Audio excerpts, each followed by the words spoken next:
mga aspirant naman ng Be the Next 9 Dreamers, abay sumabak na rin sa level test. Nasa frontline na balitang yan, si MJ Marford.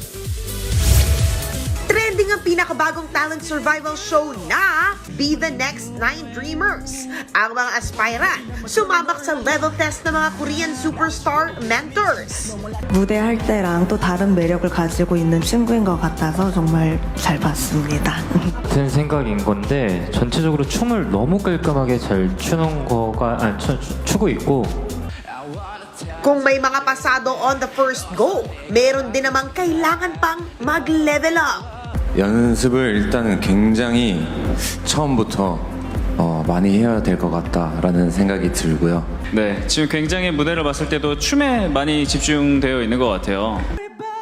Ang mga trainee, irarank base sa kanilang scores. At para manatili sila sa show, malaki ang role ng global fans o Dream Keepers dyan.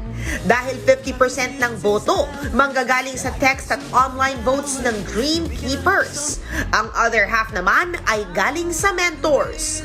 Napapanood ang Be the Next 9 Dreamers every Saturday 7 p.m. at Sundays at 7:30 p.m. May weekday catch-up din sa Hapon Champion ng TV5 at 3:30 p.m.